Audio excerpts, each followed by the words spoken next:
Olá, Lucas, tudo bom? Thaís Nunes Araújo, Dr. Carlos. Vamos chamar aqui.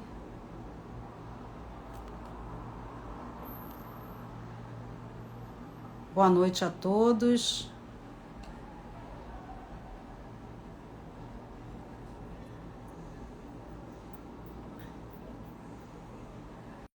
Todos bem-vindos, obrigada por estarem aqui com a gente hoje.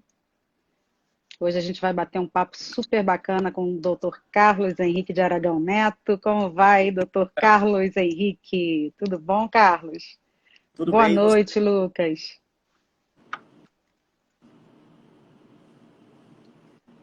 Boa noite a todos e a todas. Você me escuta bem, Patrícia? Eu te escuto bem. Você consegue me ouvir bem? Te escuto super bem. Que bom. Então, olha, agradecer ao pessoal que está entrando. A gente fica super contente, né, de poder bater esse papo, super importante, né, Carlos? E de ter aqui as pessoas que vêm participar com a gente, podem trazer perguntas. A gente vai estar batendo esse papo que o Dr. Carlos vai estar trazendo informações bem legais, né? Olha quem está aqui, Andréia. Beijos, Andréia. Mandou um Oi, beijo André. para a gente. Andréia, querida Andréia. Querida Karina, uma grande amiga das expedições do Dharma.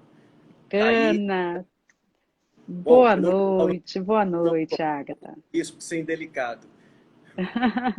É verdade, né? A gente não quer ser indelicado, mas agradece a todo mundo por essa oportunidade da gente poder bater esse papo, né? Então, enquanto a gente vai aguardando o pessoal chegar, né, Carlos? A gente vai tendo aí a possibilidade de bater um pouquinho esse papo, a gente vai falar a respeito da importância da prevenção do suicídio, como é que estão as coisas agora, né, em relação à questão da pandemia. Tudo isso a gente vai estar conversando aqui nessa live. O Carlos vai estar trazendo várias informações, mas eu quero começar apresentando o meu amigo, né? Apresentando esse super amigo querido, que é um camarada que eu admiro muito, é um grande profissional, ele é psicólogo clínico, ele tem formação em luto e em tanatologia, é mestre em antropologia pela Universidade Federal do Piauí, com a tese Os Aspectos Socioantropológicos que Contribuem para a Tentativa de Suicídio em Teresina. Ele é doutor em Psicologia Clínica e Cultura pela UNB, com o tema Relação entre Automutilação e Comportamento Suicida. É membro da ABEPS, que é a Associação Brasileira para Estudos e Prevenção de Suicídio, a principal associação brasileira voltada, né, para esses estudos. Membro também de instituições internacionais, como a IASP, que é a Associação Internacional para a Prevenção de Suicídio, e também a ISSS, que é a Sociedade Internacional para Estudos sobre Autolesão. Inclusive, autolesão é uma temática forte para você. Você é uma pessoa bastante estudiosa dentro dessa área também, né, Carlos? Pois é, Patrícia. Obrigado, né, pelo carinho mais uma vez, né, pela oportunidade. Só tentar ajustar aqui um pouquinho, mas a questão do, né, você fez a apresentação e, de fato, desde que eu comecei a entrar no mundo da psicologia, que eu comecei a graduação, em função do meu trabalho voluntário com oncologia infantil, eu tinha entrado em contato com os estudos de tanatologia, né, que é a ciência que estuda os fenômenos da morte e do morrer, Uhum. principalmente luto. Mas, após o meu ingresso na faculdade de psicologia, aí eu defini de vez, né, os temas de morte e morrer como meus temas de interesse. Uhum. Logo em seguida veio a minha entrada na suicidologia, né, mais ou menos 15, 16 anos atrás, e a autolesão ocorreu por conta do meu doutorado. Né? O meu Uhum. doutorado na Universidade de Brasília, na verdade, eu entrei, né, algumas pessoas não sabem, mas eu entrei no doutorado na UNB para estudar o impacto do suicídio na família, né, e Uhum. não autolesão. Só que, no meu primeiro semestre de doutorado, mais ou menos, eu comecei a perceber na clínica um aumento cada vez maior de adolescentes. Eu não atendo crianças na clínica, atendo da pré-adolescência adiante. Comecei a perceber um aumento cada vez maior de, principalmente, adolescentes chegando com lesões no próprio corpo, principalmente cortes.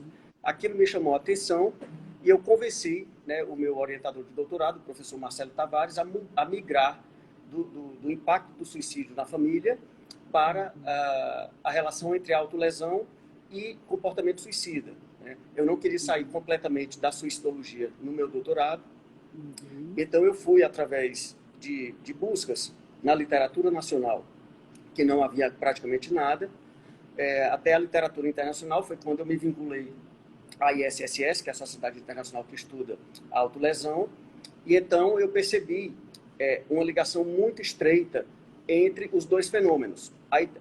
O fenômeno da autolesão sem intenção suicida, que a gente conhece no Brasil como automutilação, e o comportamento suicida. Hoje nós sabemos, né, através de pesquisas, que entre 35% e 65% dessa galera, né, eu falo dessa galera porque a prevalência maior de autolesão se dá entre os 13, 14 anos até os 23, 24, 25. Então, um público muito jovem, né, da pré-adolescência até o adulto jovem. E se você perceber, como nós sabemos hoje, que entre 35% e 65% dessa turma que se autolesiona caminha para o comportamento suicida, se não for acolhida e tratada, é algo muito, muito sério. Por isso que nós sabemos, né, com todas as evidências, que a autolesão sem intenção suicida ou a automutilação é um dos principais fatores de risco para suicídio. Então foi aí que eu entrei, né, para estudar com muita profundidade, coisa que eu faço até hoje, no meu terceiro tema de interesse, que é a autolesão sem intenção suicida, respondendo a sua pergunta. Ah, bacana. E você tem coisas assim muito ricas, né, dentro dessa área. Mas a gente está falando aqui a respeito da prevenção do suicídio. Você está conseguindo me ouvir? Estou te ouvindo bem. Tá? A gente está falando a respeito da importância, né, da prevenção de suicídio. Nesse período da pandemia, Carlos, o que você percebe que é realmente o papel e a importância, né, nesse contexto agora de pandemia, de tudo que a gente está vivendo, da prevenção do suicídio? Como é que você está vendo isso? Patrícia, a prevenção do suicídio, na verdade, ela sempre foi, né, e continua sendo algo tão importante, né? Não é à toa que nos anos 90 a OMS já colocou o suicídio como um grave problema de saúde pública. Então, independente, se a gente tirar o recorte temporal da pandemia, ou seja, antes da pandemia e possivelmente daqui a um tempinho, quando nós estivermos livres, se Deus quiser, desse momento hostil, se você pega os relatórios da OMS, isso é muito taxativo, né? A prevenção do suicídio não é prerrogativa de médicos ou psicólogos, né? A prevenção do suicídio deve ser uma tarefa de todos nós, independente do papel que nós ocupamos na sociedade, inclusive dos leigos, né? Como pais, como amigos, né? Como colegas de trabalho, como colegas de escola e tal. Então, o que acontece? Eu só vou tentar ajustar aqui rapidinho o meu suporte. Ele está aqui com um pequeno problema de ajuste, mas vai dar certo. Eu e os meus problemas com tecnologia, Patrícia, mas à medida que ele deslocar, eu ajusto. Mas assim, voltando para a tua pergunta, se a qualquer momento já é importante que nós trabalhemos com afinco a questão da prevenção do suicídio, imagine você com tudo que aconteceu desde março, né, do ano passado. Por exemplo, o aumento de violência doméstica. Só vou citar alguns dados aqui, porque isso já está registrado em pesquisa, né? Aumento de violência contra a mulher, contra a criança e contra o idoso. Aumento substancial de consumo de substâncias psicoativas, como álcool, principalmente, e outras drogas. Tudo isso é fator de risco, fatores gravíssimos de risco para suicídio. Então, não é difícil a gente imaginar que, com o aumento desses quadros de ansiedade, de depressão, de distúrbios do sono, de distúrbios do apetite, de síndrome do pânico, por exemplo, dentro do espectro de ansiedade, síndrome do pânico também. E do quadro de violências, de negligências, etc. Então, a gente vai ter o quadro de distanciamento, de isolamento social e de distanciamento social, ou seja, da privação das nossas relações presenciais.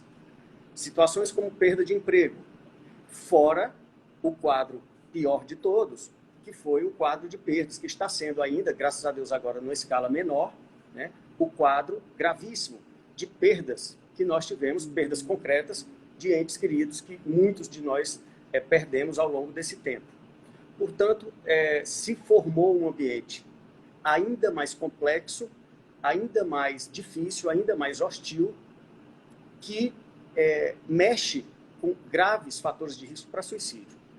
Então, a prevenção do suicídio ao longo da pandemia se tornou algo mais imperativo, mais obrigatório, eu diria, do que o que já era e do que o que vai continuar sendo, né, diante de todo esse cenário difícil, né, que todos nós estamos enfrentando desde que iniciou a pandemia em março de 2020. Aham. Olha, deixa eu só compartilhar aqui com você que a Paloma falou, né? Ajustamento criativo com suporte, né? Já conhece, né, Paloma? Já sabe que a criatividade impera, né? A Paloma, a Paloma, inclusive, fez faculdade comigo. Se for a Paloma que eu estou pensando, é uma grande amiga que fez faculdade comigo, inclusive. Uhum. Psico GT Martins, excelente professor. Beijos seus fãs do Paraná. Doutor Carlos e seu fã-clube, né? E a Rosângela Cordeiro também colocou aqui uma coisa super importante, Carlos. As pessoas precisam ser escutadas mesmo que não digam nada, ou seja, acolhidas, né? Exato, exato. Eu acho que essa pontuação da Rosângela é importante e tem algumas coisas que eu venho percebendo e refletindo ainda mais agora nesse momento de pandemia. Essa questão do acolhimento, né?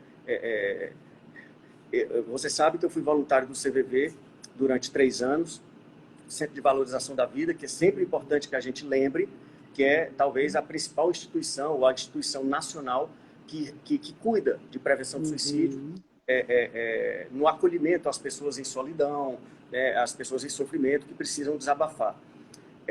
E o CVV me deu talvez a maior, talvez não, com certeza, foi a maior escola de escuta que eu tive de acolhimento. Então, um momento como esse, vamos resgatar um outro dado da pandemia. A pandemia colocou o núcleo familiar, pelo menos o núcleo familiar, cara a cara durante muito tempo e durante o tempo todo. Ou seja, foi um aprendizado intensivo, né, de como nós tínhamos ou devíamos estar nos relacionando com as pessoas mais próximas, falando agora do núcleo familiar. Forçado, então, né? Um aprendizado forçado, né? Forçado. Né? Muitas famílias começaram a se conhecer de verdade no período da pandemia. Muitos pais começaram a conhecer de verdade os seus filhos no período da pandemia. Né? Aliás, nesse aprendizado forçado, muita coisa boa aconteceu e está acontecendo, de vínculos que se tornaram mais robustos, de vínculos que se tornaram mais fortes, mas também aconteceram situações, por exemplo, como o aumento de separações conjugais, né? Porque à medida que as pessoas começaram a intensificar o seu relacionamento no dia a dia, obrigados por isso, as coisas não foram muito bem. Né? Então, a palavra acolhimento, né, que requer uma escuta qualificada, né, por isso que eu estava falando do CVV. O que é uma escuta qualificada? Alguns chamam de escutativa. É quando você se dispõe a escutar a narrativa do outro, independente do que venha. Nesses casos que nós estamos falando, muitas vezes narrativas de sofrimento. Né? E pouca gente, hoje em dia, na minha opinião, tem essa, como é que eu diria? Tem essa resistência ou essa tolerância para escutar, né, o discurso de sofrimento do outro, ainda que seja o seu familiar. Então, treinar essa escuta, uma escuta qualificada, requer que você escute sem preconceitos, sem querer doutrinar o outro, sem querer dizer necessariamente o que o outro tem que fazer, sem querer desqualificar o sofrimento do outro, que é aquela coisa de, puxa vida, eu estou dizendo para você que eu não estou bem, e a pessoa vem com aqueles clichês de dizer que amanhã a vida vai estar linda, maravilhosa, né? E que, enfim, clichês dessa natureza que muitas vezes não só não ajudam, como atrapalham. Verdade, isso né? quer dizer, obviamente, que quando você escuta o discurso do outro, você tem que concordar com o discurso do outro, de forma nenhuma. Mas, no mínimo, validar aquilo que está sendo dito, ainda que você não concorde. Né? Então, a palavra empatia também, que muitas vezes é distorcida, né? Empatia, de forma bem simplista, é a capacidade que você tem, né, de se colocar o mais próximo possível diante da dor do outro, né? Diante do sofrimento do outro, diante da condição do outro. Eu não acredito, como muitas vezes se fala no senso comum, que eu consiga sentir a dor do outro, que eu consiga de forma concreta, me colocar no lugar do outro. Mas eu posso me aproximar muito do lugar do outro. Então, é isso que a Rosângela estava falando, a questão de acolher, né, de escutar, de acolher, de legitimar o discurso do outro, ainda que eu não concorde, né, e principalmente de me colocar à disposição do outro, dentro das minhas condições e dentro dos meus limites, para ser útil. Né? Da mesma forma que eu espero que quando eu estiver precisando do outro, ele também se coloque à minha disposição dentro das possibilidades dele. Você me faz lembrar, eu já repeti isso em algumas situações, do grande Edwin Schneidman. O Schneidman, para quem não sabe, foi e é o grande nome da suicidologia de todos os tempos. Né? É um psicólogo americano que na década de 40 construiu e inaugurou o primeiro centro de prevenção de suicídio na Califórnia. E o Schneidman se tornou um grande cientista e o grande nome de todos os tempos da prevenção de suicídio. E no livro clássico que ele tem, chamado A Mente Suicida, ele dizia o seguinte, olha só, quando chegar alguém em sofrimento grave diante de você, não adianta você investigar a vida da pessoa, futricar muito a vida da pessoa naquele momento. Depois, talvez, você precise de outros dados para poder ajudar ainda mais. Mas no momento em que chegar alguém na sua frente para dizer que está em sofrimento grave, muitas vezes até querendo desistir da vida, diz o Schneidman, pergunta duas coisas para essa pessoa, que eu acho que qualquer um de nós, se estiver minimamente preparado, pode fazer. Ele diz assim, onde está doendo em você? Me fala da tua dor. Agora, para você perguntar isso, você precisa estar, como eu disse, minimamente preparado e tolerante, porque senão é melhor não perguntar. Exatamente, né? né? Após você escutar a narrativa dessa pessoa, o discurso dessa pessoa, fala para ela da seguinte forma, dizia o Schneidman também, como é que eu posso te ajudar? Então, acho que são procedimentos, eu diria, simples, nem sempre são simples de execução, mas são possíveis, no mínimo. E eu complementaria a fala do Schneidman, depois de perguntar como eu posso ajudar aquela pessoa, mas então conta comigo dentro das minhas possibilidades, das minhas limitações, conta comigo porque eu me importo com você. Alguém que está em sofrimento grave, e na pandemia o que não falta é gente em sofrimento, inclusive em sofrimento grave, tudo que essa pessoa precisa é saber que alguém se importa com ela. Senso de pertencimento, né, Carlos? Você se sentir Exatamente. pertencendo a alguma coisa. E aí a gente fala a respeito da importância dos vínculos e das relações. Mas antes eu queria compartilhar com você alguns comentários aqui super bacanas que o pessoal fez também, né? O Picose, o Francisco Picose, tudo bom, Francisco? Colocou aqui de maneira muito gentil, olha que querido, Carlos e Patrícia, boa noite, queridos. Boa noite, Francisco. Vocês são espetaculares no que se propõe a fazer. Obrigada, Francisco. Um abraço. Obrigada pelo carinho. Um abraço. Abraços no Carlos, do pessoal da Paraíba. A Sandra Alves te mandou. Karina, grande abraço, Carlos. Extrema admiração pelo seu trabalho. A gente tem maior orgulho, né, Karina? A Andréia falou o seguinte, escutar e acolher legitima o outro. Muitas vezes é só o que ela precisa, se sentir considerada e valorizada. né? E ela também colocou: escuta imediata é transformadora, atua como um plantão psicológico. E a Tânia colocou: a escuta é uma dinâmica transformativa, curativa e restaurativa. Isso é legal. Aproveitando aqui, eu não sei exatamente, mas o sobrenome é Martins, que colocou Perguntou do qual o livro, nome do livro, né? nome do livro em inglês, porque esse livro não está traduzido. É The Suicidal Mind, né? A Mente Suicida. Se você entrar na Amazon, né, você colocar lá Schneiderman, The Suicidal Mind, né, A Mente Suicida, você vai achar. É um livro clássico. Uhum. Bom, só para concluir ou para contribuir com essa questão da escuta, na verdade, a escuta qualificada, para mim, é a base de qualquer prevenção de suicídio. Né? Se eu tivesse que escolher, claro que há uma infinidade, uma variedade enorme de procedimentos, de segurança, né, de cuidados, inclusive médicos, né, para quando a pessoa está em crise suicida, mas eu acho que a escuta qualificada, a escuta despretensiosa, a escuta amiga para mim, a principal, né, digamos assim, o principal procedimento de prevenção de suicídio. Uhum. E a gente estava falando, a gente já vai voltar nesse ponto, Carlos, da importância de todo mundo atuar na prevenção de suicídio, né? Prevenção de suicídio, a gente está falando de vida, de algo de extrema importância, e quanto mais pessoas preparadas a gente tiver, melhor para lidar com isso e romper o tabu.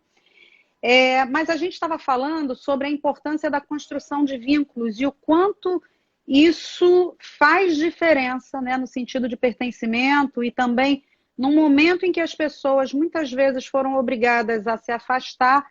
Como é que foi isso? Como é que está sendo isso? E na pandemia, dentro dessa construção, né, para que as pessoas possam realmente resgatar e restaurar esses vínculos, Carlos. Como é que é isso para você? Bom, mais uma vez eu volto para a palavra escuta, né, dessa escuta qualificada, porque quando você fala de vínculo, vínculo é a palavra-chave. Né? Sem um vínculo consistente, nenhuma relação prospera. Nem de amigos, nem de casais, nem de trabalho, nem de escola. Ou seja, um vínculo sustentável, um vínculo robusto, um vínculo honesto é a palavra-chave para prosperar qualquer relação de ajuda. Então, a escuta, na minha opinião, ela cria essa base de vinculação. Né? Porque se você não me escuta, que vínculo eu vou criar com você? Né? Se você não escuta o seu filho, o que não quer dizer, repito, concordar ou não estabelecer limites, não é nada disso. Mas se você não dá ao outro a chance, né, de falar para você das coisas dele, como é que essa relação pode prosperar de uma forma sustentável? Então, mais uma vez, a escuta, na minha opinião, está na base dessa criação de vínculos. Né? No caso da pandemia, na minha observação clínica e conversando com as pessoas, né, Brasil afora, o que eu acho é que, mais uma vez, nós tivemos, no mínimo, dois macro cenários, um deles dos vínculos que se fortificaram e o outro macro cenário de vínculos que se esgarçaram, né? Que talvez já não eram vínculos, né, bem construídos e que a pandemia apenas escancarou, né, um cenário em que aquele vínculo não ia se sustentar. Daí, por exemplo, né, esse número que foi mostrado tempos atrás, de uma pesquisa que fizeram, do aumento de número de separações conjugais ao longo do período de pandemia. Então, é uma chance, como ainda não estamos livres da pandemia, né, a gente ainda está falando, né, de um período que não acabou. É uma chance, estamos tendo, né, é uma chance raríssima de parar, né, coisa difícil nesses tempos modernos, muito acelerado e tal, de pararmos para a gente verificar, de fato, né, a qualidade dos nossos vínculos e das nossas relações, por consequência. Né? Eu considero que um dos critérios mais importantes para você verificar como anda a sua qualidade de vida é verificar como é a qualidade das suas relações. Se eu sou um cara que prezo e que construo e que mantenho boas relações, possivelmente eu tenho uma qualidade de vida melhor do que aquelas pessoas que têm relações, que têm vínculos ou que mantêm relações com uma qualidade inferior. Né? Então, é uma pena que algumas pessoas, eu não sei exatamente qual percentual, não vou arriscar falar, mas eu sei que mesmo diante de uma tragédia como essa, de um ambiente como esse, que deveria nos fazer parar, né? Não estou falando de parar para nós passarmos o dia inteiro meditando e pensando na vida e na morte, mas no sentido de um mínimo de reflexão, de reflexão interna e de reflexão observando o nosso ambiente para nos tornarmos pessoas melhores. Né?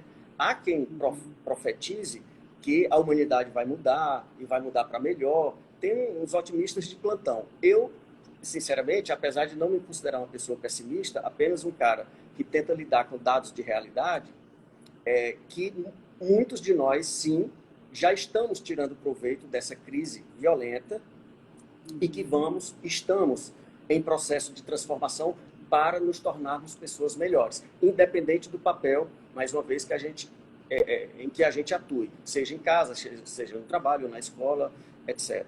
Mas eu também acho que muitas vezes, isso eu vejo na clínica com muita clareza, né, que as pessoas muitas vezes desperdiçam as graves crises pelas quais passam e não evoluem, que para mim é o conceito básico, né? É a prerrogativa básica dessa existência, é a gente evoluir. Ou seja, hoje eu achar que eu sou um homem melhor, né, um profissional melhor, ou um pai melhor do que o que eu era antes. Então, acho que é um momento pródigo para que a gente possa, de fato, observar, principalmente as nossas relações, para sentirmos esse prazer de perceber que a gente está evoluindo. Né? Então, acho que é algo imperdível, eu diria, momentos de reflexão nessas crises para que a gente evolua.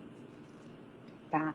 Eu queria compartilhar com você mais alguns comentários aqui, tá? Algumas pessoas dando boa noite a todos. A Sandra falou que você é o mentor dela, né? É sempre um aprendizado, a Mari falou, é sempre um aprendizado escutar o Dr. Carlos. Dr. Carlos é um grande professor, salvou a minha família, foi a Lady Nalva quem falou. Eu ia voltar na Lady Nalva, mas pode terminar. A Rosângela Cordeiro, ela colocou o seguinte, olha, creio que no caso das relações, nesta pandemia, as pessoas tiveram mais condições de reconhecer o outro. Só teve dois caminhos, fugir ou investir na relação. E a Alice, ela colocou o seguinte, acredito que além da escuta, acolhimento, é de suma importância o encaminhamento ao médico psiquiatra para medicar quem se encontra no fundo do poço. Exatamente. Professor Eude também, um grande profissional, enfim, a Lady Nalva também te mandou aqui um... Eudeilane, uma grande amiga aqui de Teresina, professora, uma grande amiga. Mas eu só queria voltar e depois continuar em relação ao que a Lady Nalva falou. A Lady Nalva é uma amiga querida e eu não salvei nada. Eu fico muito feliz com a fala dela, né? Poderia até me envaidecer muito. Mas por que eu vou dizer que eu não salvei nada? A Lady Nalva, né, isso é público, tanto que ela criou depois um grupo. A Lady Nalva tem aqui um grupo chamado Vida que Segue, que ela foi uma das fundadoras, após o suicídio da filha dela. E eu estou falando isso porque é público, obviamente. A Lady Nalva, inclusive, com a coragem que tem, Teresina, eu acho que é a única capital do Brasil que tem, em maio, se eu não me engano, 19 de maio, me corrija, Lady Nalva, se eu estiver enganado, que foi a data de morte da sua filha, da Jordana, e a Lady Nalva articulou para que Teresina tenha hoje a lei municipal de pós-venção do suicídio. Né? Então, há um dia em Teresina, por lei, quando nós lembramos, né, das pessoas que faleceram por suicídio, 17 de maio, tá aí, ela colocou. e principalmente das pessoas que ficaram, né, como ela.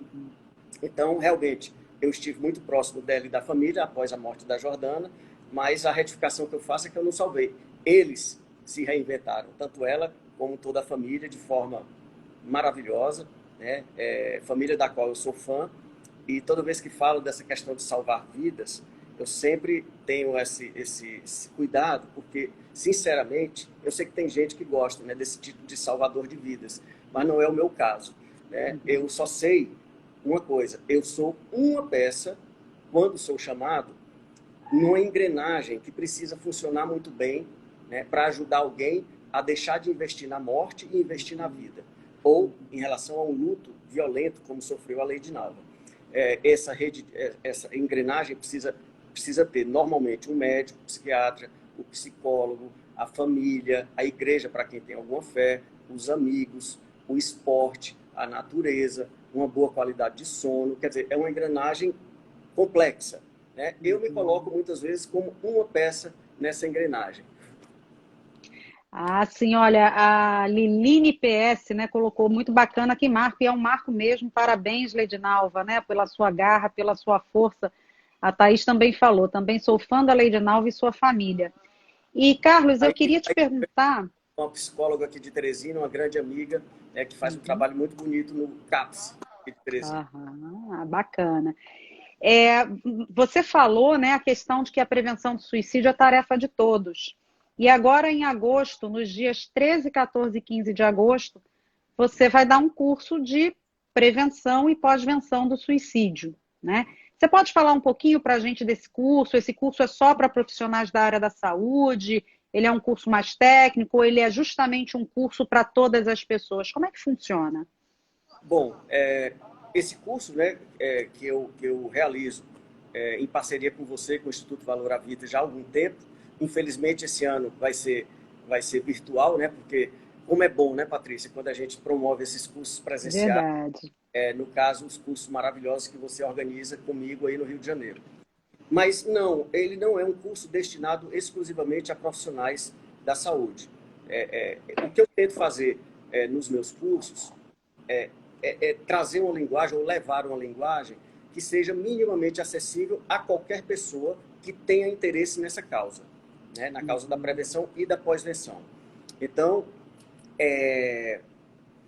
a gente, claro, profissionais de saúde, profissionais da educação, profissionais das forças de segurança, os policiais, né, líderes comunitários, líderes religiosos,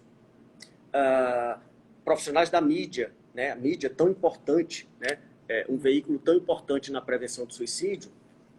Então, claro, esses profissionais são muito bem-vindos, mas qualquer pessoa que tenha interesse nessa causa da prevenção do suicídio ou da pós-venção do suicídio pode se inscrever no curso, porque eu creio, né, creio mesmo, e todo o meu esforço é dedicado a isso, para que todos os assuntos que eu vou levar para quem estiver comigo, todos esses assuntos serão levados na linguagem mais simples possível, mais acessível possível, né? É óbvio que tem algumas situações, quando eu vou falar, por exemplo, dos aspectos clínicos da suicidologia, mas mesmo nos aspectos clínicos, eu tento levar uma linguagem, né, com exemplos de casos clínicos, com exemplos práticos, para que qualquer pessoa que faça tire algum proveito do curso, né? Então, a gente vai falar de fatores de risco, fatores de proteção, a gente vai falar dos aspectos clínicos, de abordagem, de escuta, né, de manejo.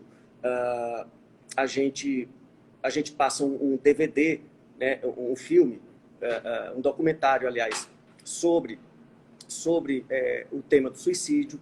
A gente, óbvio que todos esses módulos de 2 horas, eles são terminados com um tempo, um intervalo, né, um tempo, aliás, para que as pessoas se coloquem. Então, sempre há muita interação, né, jamais eu faria alguma coisa onde só eu falasse, né? Depois a gente aborda, claro, a questão da pós-venção. A pós-venção, para quem não sabe, são os cuidados que nós temos que dedicar às pessoas enlutadas por um suicídio, né? Como eu acabei de citar o caso da Lady Nalva. O que nós devemos fazer minimamente para acolher essas pessoas que sofrem tremendamente após perder um ente querido, ainda mais por suicídio, né? E a questão da pós-venção, né, ou seja, nós temos dois focos, né, sempre de cuidados. Um deles é o cuidado com a prevenção, que é tudo aquilo que a gente pode fazer para evitar que alguém se mate, né? E nós temos, se isso infelizmente acontecer, nós temos também que dedicar os cuidados necessários para as pessoas que ficaram. Por quê? Porque também já dizia o Schneiderman, lá atrás, o trabalho de pós-venção é também prevenção do suicídio. Porque nós sabemos que uma parte dos enlutados de um suicídio ou por um suicídio, se não forem bem cuidados, eles também entram em risco de suicídio. Tamanho sofrimento, né? Entre outras características desse luto. Então, em linhas gerais, é isso aí que nós vamos disso que nós vamos tratar. Tá? E também tem outras duas pessoas com você, né? O Major Diógenes, que é um grande especialista também da área, né, Carlos? Isso. Eu nunca gosto de fazer as coisas sozinho, sabe? Porque o tema é tão complexo que tem tantos outros aportes, né, que é importante que a gente traga outras vozes importantes, obviamente. Então, o Major Diógenes, que é um grande amigo, major do Corpo de Bombeiros de São Paulo e hoje um grande especialista do Brasil em abordagem técnica com pessoas em crise de suicídio, né? Principalmente aquelas situações mais limite, que a pessoa está querendo, ou está fazendo uma tentativa de suicídio, ou está querendo se jogar de um prédio, ou de uma ponte, ou coisas desse tipo. Então, o Major, ele está hoje realmente assim, num time seleto brasileiro, né? Inclusive, ele é um dos diretores da Associação Brasileira de Prevenção do Suicídio, e vai ser muito, muito importante a fala do Major, falando de alguns aspectos mais próprios da atividade dele.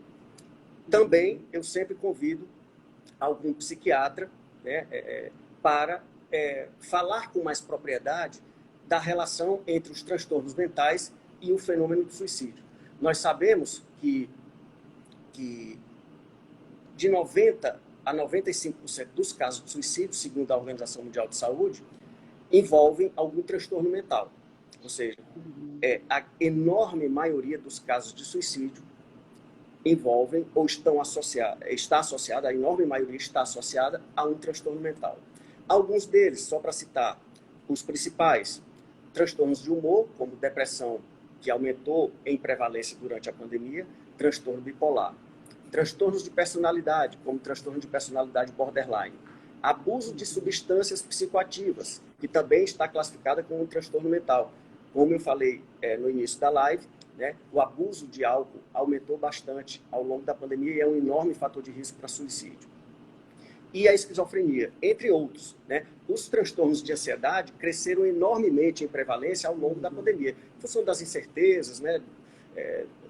Tudo isso gerou realmente um aumento muito grande, né, nos transtornos de ansiedade. Transtorno, o TAG, né, que é o transtorno de ansiedade generalizada, síndrome do pânico, etc. Distúrbios do sono, etc. Então, o Dr. Nelson Goldstein é um psiquiatra do Rio de Janeiro brilhante, né, Patrícia? Da UFRJ, Já tivemos a honra de ter o Dr. Nelson com a gente presencialmente e ele aceitou gentilmente o nosso convite para participar e ter uma fala pontuando com mais propriedade, né, porque é prerrogativa do médico passar os remédios, a parte medicamentosa, que é muito importante numa crise suicida, é prerrogativa do médico. Então, esse é um cuidado que eu tenho sempre de chamar um médico de altíssimo nível para tratar com mais profundidade dessa questão dos transtornos mentais.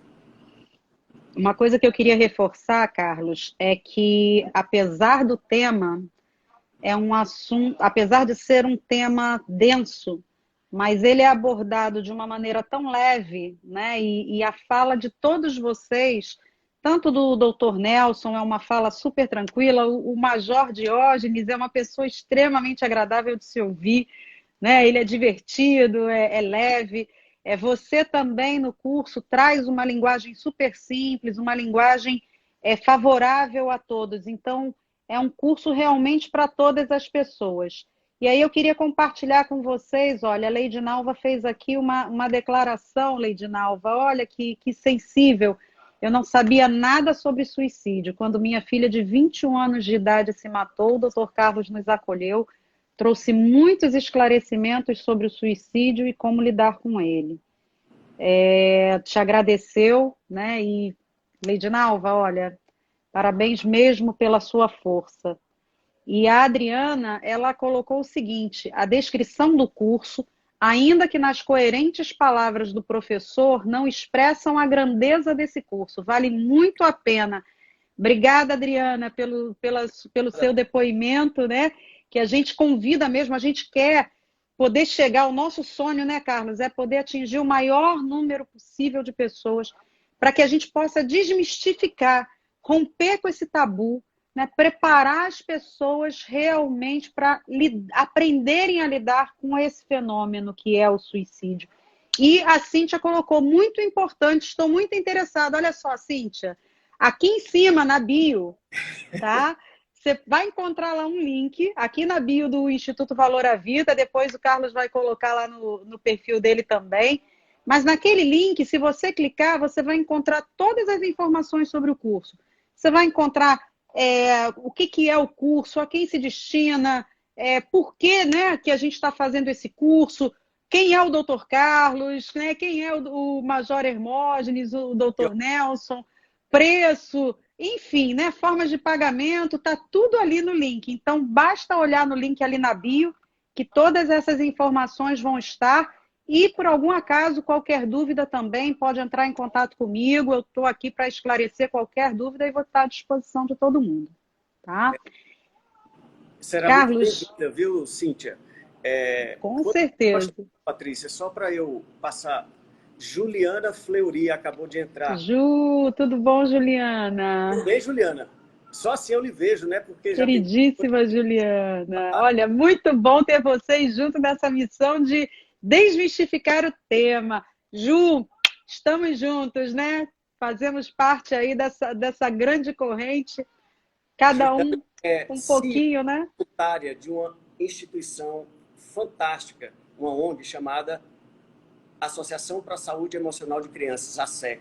Né? Eu tenho a honra hoje, né, de não só ser um parceiro da SEC, né, em alguns projetos, e eu e Juliana também temos desenvolvido alguns trabalhos de promoção de saúde mental em empresas. Então, que coisa boa te ver por aqui, Juliana. Carlos, deixa eu te perguntar uma coisa. Você tocou numa coisa agora que eu queria falar também, né? A gente sabe que depressão é uma das doenças mais incapacitantes. As empresas hoje estão vivenciando questões aí sérias. Ó, a Cleusa também disse que já fez o curso e recomenda. Super obrigada, Cleusa. A gente agradece bastante. A importância também de gestores virem fazer esse curso, porque a gente sabe que esse está sendo um assunto cada vez mais recorrente nas empresas, né? O afastamento das pessoas pelas questões emocionais, a própria questão de estarem em home office, com todas as questões que você falou, né, que são os desdobramentos disso. Então, como é que você vê hoje a importância desse assunto realmente deixar de ser um tabu, né, que a gente fale cada vez mais e que as empresas possam trazer esses assuntos para dentro da empresa? Recentemente, dia 23 de junho, eu fiz uma live com a Juliana sobre essa questão. A gente estudou bastante, Patrícia, vários artigos e textos, né, colocados aí por agências e por pesquisadores sobre essa questão de saúde mental nas empresas.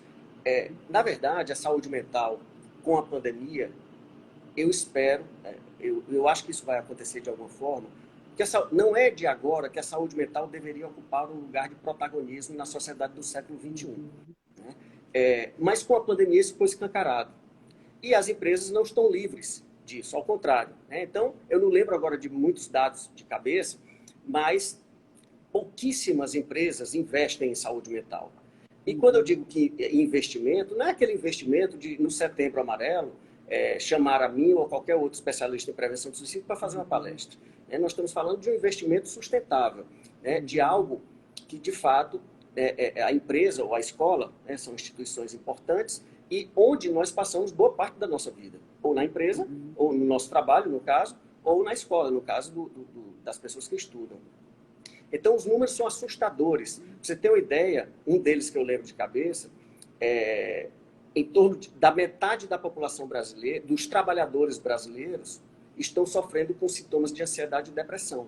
Metade, né? 47%, mais ou menos isso. Então, é um número assustador. E a quantidade de dinheiro que as empresas perdem pelo afastamento dos seus trabalhadores, dos seus colaboradores, é enorme, né? Por outro lado, para cada dólar investido em prevenção, ou melhor, em saúde mental, né, em qualidade de vida e saúde mental das empresas, retornam 4 dólares. Para cada um investido, retornam 4. Um outro dado é que uma pessoa afastada, fizeram uma média, muitos deles em quadros de depressão e ansiedade ficam, às vezes, 100 dias ao longo do ano afastados do seu trabalho. Então, assim, é fundamental que agora as corporações, né, observem que se eles não colocarem, as empresas, né, essa foi uma das conclusões que a gente chegou, né, e também nem precisaria tanto, as empresas que não investirem em promoção de qualidade de vida e em saúde mental, elas estão fadadas a perder mercado e muitas vezes a sumir, né, do mercado. Eu não tenho dúvida disso. Eu falo até com alguma propriedade, porque antes da psicologia, para quem não sabe, eu nasci dentro de empresa. Eu tenho bons 25 anos, ou de 20 anos, trabalhando dentro de empresas como Coca-Cola e McDonald's. Então, agora eu estou retornando um pouco, né, graças a Deus, através da psicologia, né, da prevenção de risco, de comportamentos de risco, mas eu até estou fazendo um movimento de volta para as corporações, nesse sentido, como promoção de bem-estar, de qualidade de vida, né, de gerenciamento de comportamentos de risco. Mas, sem dúvida, que é um ponto sensível, né, isso vale para as empresas e para as escolas, né? Sem dúvida alguma, vai ser fundamental o investimento em saúde mental. Sim. E lembrando que a visão precisa mudar mesmo, né? A gente precisa começar a pensar mais nesse trabalho preventivo, né? Como você falou, as empresas que não investirem na saúde mental, né, no desenvolvimento de resiliência dos seus colaboradores, empresas resilientes são aquelas que têm profissionais resilientes, né? E a resiliência é algo a ser trabalhado. Então, fica aí o convite também que a gente faz a todas as pessoas e gestores para que levem, né, para as suas empresas e estejam lá com a gente. Vou compartilhar com vocês, né, algumas coisas também. A Ju colocou, muito legal, né? O Francisco colocou novamente, o trabalho de prevenção é imprecificável porque vidas não têm preço. É isso aí, Francisco, é pura verdade, né? A Ju brincou, né? Super tarde, mas não falho. A Cleusa tinha falado, fiz o curso e recomendo. Ju, estamos juntos aí, né? Tarde, mas não falha. É um prazer ter você aqui. A Ju até falou a questão das empresas, o mundo do trabalho também sofre, é verdade, Ju. Por isso, o nosso convite, nosso apelo até, né, para que as pessoas pensem nisso, né, estejam lá com a gente. A Ju colocou 18% das empresas não têm ação alguma. O grande percentual apenas promove palestras, então isso precisa mudar, né? A gente precisa começar a trabalhar isso de uma outra forma. A Rosângela disse, abordagem do assunto permanentemente, ação preventiva. Isso aí, Rosângela, não pode ser só Setembro Amarelo, né? Como o Carlos falou. E a Lucinha Cavalcante colocou, quando eu tive depressão, minha chefe enfatizou para outros funcionários que era frescura minha. Logo depois pedi minha exoneração, para ver como a falta de conhecimento, né, quando a gente ignora assuntos, é muito fácil trazer preconceito, né, Carlos?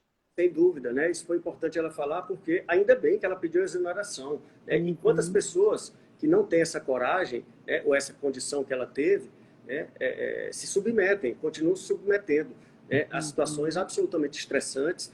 Outra coisa, em relação à empresa, o home office, né, que muitas vezes as pessoas acham que é uma maravilha e tal, as pesquisas mostram que boa parte, para não dizer a maioria das pessoas que ficaram em home office, ficaram mais estressadas, né, porque a carga de trabalho aumentou, né, se perdeu aquela fronteira, quando eu saio do trabalho, eu vou para casa descansar. Não, os chefes continuavam mandando e-mails e mensagens ao longo da noite, da madrugada. Ou seja, há uma série de pesquisas mostrando que, de fato, esse trabalho em casa, nem sempre ele foi benéfico, né? Muitas vezes ele trouxe ainda mais estresse e sofrimento para muitos trabalhadores.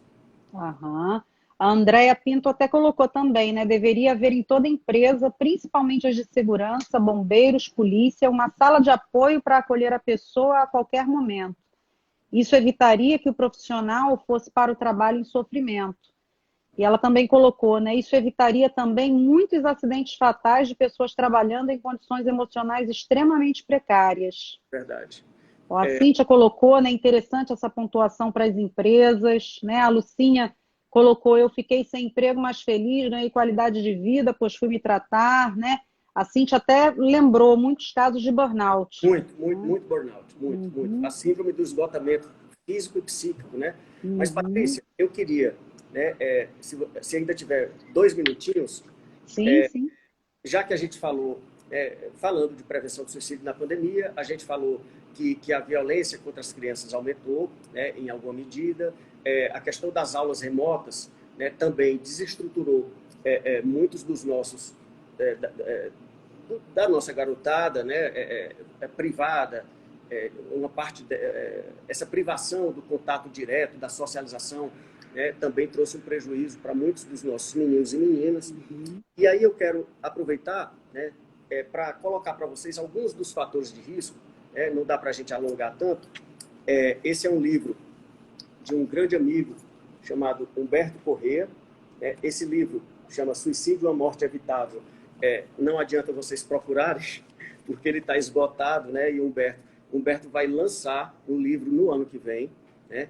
Humberto Corrêa, hoje ele era presidente da Associação Brasileira de Estudos de Prevenção do Suicídio, na última gestão, agora o Dr. Carlos Felipe, mas o Humberto é o presidente da ASULAC, que é a Associação Latino-Americana e do Caribe para a Prevenção do Suicídio, um dos grandes nomes, sem dúvida alguma, da América Latina de prevenção do suicídio. E Humberto, fora esse livro, ele vai lançar no ano que vem um livro organizado por ele, chamado Tratado de Suicidologia, né? E eu tive a honra de escrever um desses capítulos desse livro, que é exatamente a minha tese de doutorado, né? A relação entre autolesão e comportamento suicida. Esse livro está sendo agora editado, possivelmente até o final do ano ou ano que vem, ele vai ser lançado, sem dúvida vai ser, na minha opinião, o principal livro, ou um dos principais, porque a gente não pode também não lembrar dos livros importantíssimos do Dr. Neuri Botega, como Crise Suicida, mas o Tratado de Suicidologia vai se juntar e ser um das principais referências em prevenção do suicídio. E nesse livro do Humberto, só para não deixar de falar um pouquinho das crianças, ele fala de alguns fatores de risco para suicídio na infância. E eu vou dividir com vocês aqui de forma rápida. Acontecimentos dolorosos como o divórcio dos pais, a morte de entes queridos. Então, quantas crianças e adolescentes perderam, né, entes queridos, avós, pais, mães, agora na pandemia, por exemplo. Sempre um importante fator de risco para sofrimento grave, também para crise suicida.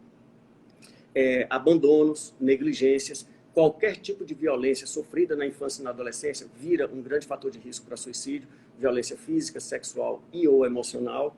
Problemas nas relações com os pais, onde predominam os maus tratos, como eu falei agora, problemas escolares, né, por dificuldades de aprendizagem, ou um rigor excessivo, ou uma pressão exagerada, tanto da escola como dos pais, para que os garotos e garotas sejam sempre tenham uma alta performance, né?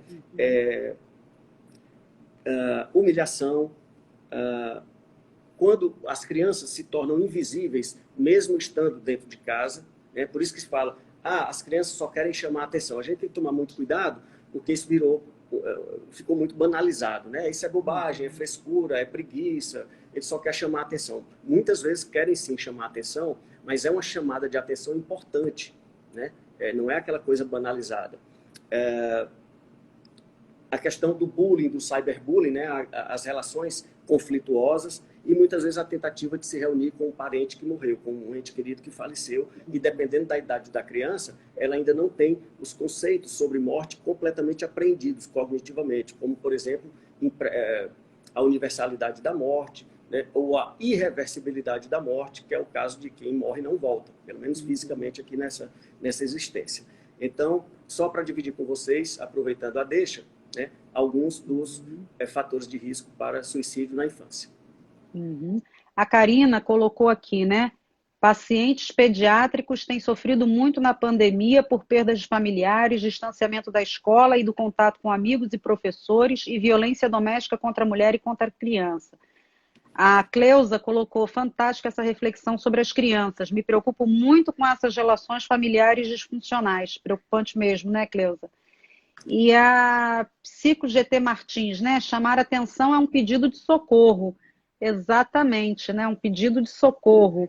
Então, um dos nossos trabalhos e a nossa maior preocupação, né, Carlos, é justamente romper o tabu, né? Exatamente. Acabar com o preconceito, entender que não é frescura, né? Como foi falado, não qualquer um de nós, né, pode vivenciar uma situação e é importante saber pedir ajuda, né? Exatamente. As crianças sentem, as crianças pensam, as crianças são gente, né, no final das contas. Então, é importante que a gente também olhe com cuidado, né?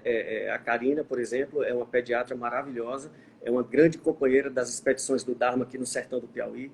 Né? Toda expedição eu aprendo muito com ela no trato, né? Apesar de eu não atender crianças, mas o carinho que ela tem e a competência que ela tem realmente sempre me comovem até. Então, Patrícia, eu não sei, mais uma vez, me gerencia no tempo. A gente já está finalizando já. Queria que você me dissesse para a gente que recomendações, né, para que muitas coisas a gente já ouviu, mas muitas coisas a gente também sabe que pode melhorar. Como que a gente pode gerenciar melhor esse momento que a gente está vivendo, Carlos? O que você sugere como profissional? Eu acho que o Carlos falhou agora.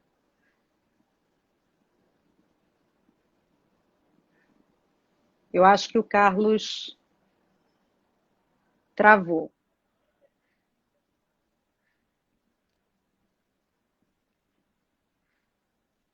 Lucinha colocou, né? O uso de celular e paz sem impor limites aumenta muito o desapego, isso mesmo. Ele caiu, vamos ver se ele entra aqui de novo. Sem impor limites aumenta muito o desapego. Deixa eu ver aqui, ele está entrando. Ah. Carlos vai entrar novamente.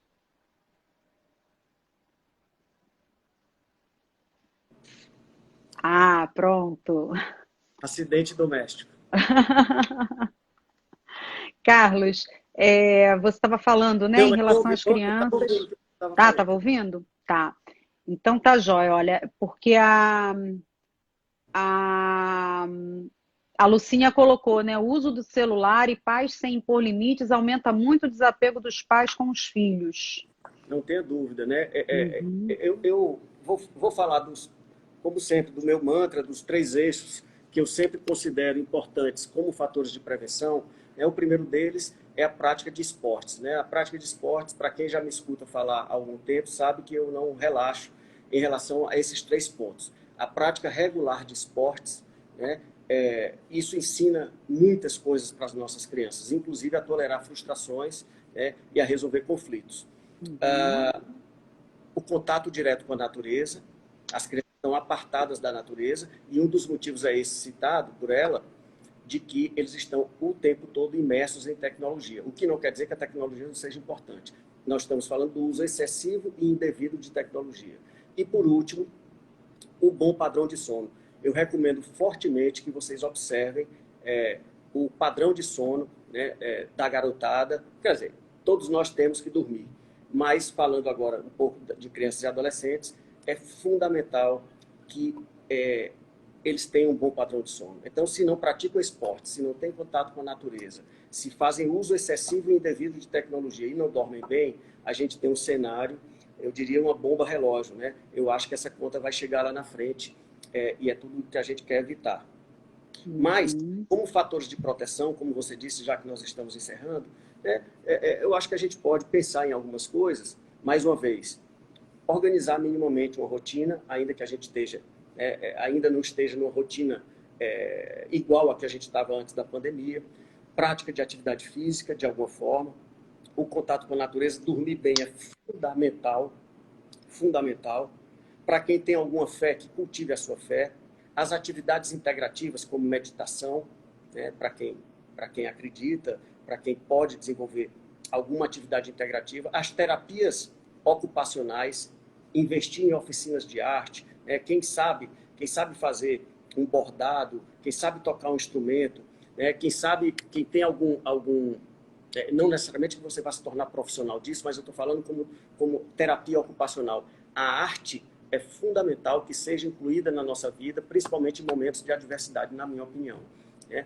Como diria o nosso Ferreira Goulart, que eu não esqueço, poeta maranhense, que dizia que a arte existe porque a vida não basta. Então, num momento como esse, a gente incluir algo de arte na nossa vida, sem dúvida alguma que vai nos trazer alguma sensação de bem-estar.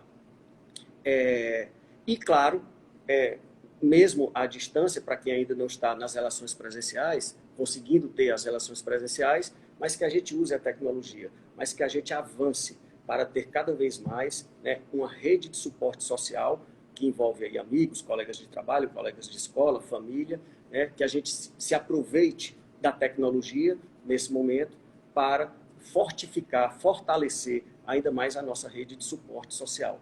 Eu acho que são algumas coisas que a gente pode lançar mão para tentar diminuir os danos causados, né, por esse momento tão difícil como o momento da pandemia. A joia. Carlos, vou te passar então a palavra para você se despedir, mas antes disso, lembrar o pessoal, né, quem quiser mais informações a respeito do curso, dá uma olhadinha da bio, no link que tem na bio, tem todas as informações a respeito do curso, horários, valores, enfim, dias, quem são os profissionais que vão estar com a gente. Uma coisa super importante, segunda-feira que vem a gente vai estar fazendo uma outra live também com o Major Diógenes, né, Carlos? Exatamente. Então, já aproveitamos, às 20 horas também, já aproveitamos para convidar todos vocês para estarem conosco, vai ser uma honra para a gente novamente. Quero agradecer aqui a todo mundo que participou, que ficou com a gente esse tempo, que colaborou aqui também, né, que trouxe informações, que trouxe suas colocações também, muito bacana. E, Carlos, te agradecer mais uma vez, meu amigo, sempre um prazer enorme poder bater papo com você, conversar sobre um assunto que para mim é tão caro, tão importante, e toda a oportunidade que a gente tem de troca é fundamental e fantástica, tá bom? Eu que te agradeço, Patrícia, a todos e a todas vocês, né, tiveram essa paciência de nos escutar até agora. E eu quero só terminar com tudo que foi pensado, tudo que a gente pensa hoje ou reflete, tudo isso vem lá de trás, né? Da filosofia, principalmente da filosofia clássica lá da Grécia e de Roma, e principalmente da Grécia. E tem um filósofo que eu gosto muito chamado Epicteto, que ele escreveu esse livro fininho, A Arte de Viver. Né? Mas isso não é autoajuda de quinta categoria como a gente vê hoje, não. Tá certo? Até o título os caras copiaram dele. Né? Mas são pequenas pílulas, né, que ele nos orienta para a gente ter uma boa qualidade de vida. E eu vou ler aqui rapidinho para vocês, antes de encerrar, quando ele fala assim: a felicidade só pode ser encontrada dentro de nós. Né? A liberdade é o único objetivo que tem valor na vida. Nós a conquistamos deixando de lado as coisas que estão fora do nosso controle. Não podemos ter o coração leve se as nossas mentes são um poço lastimável de medos e ambições. Então, ele diz, para completar, a autêntica felicidade, eu estou resumindo, é sempre independente de condições externas. Pratique com maior zelo a indiferença às condições externas. Sua felicidade só pode ser encontrada internamente.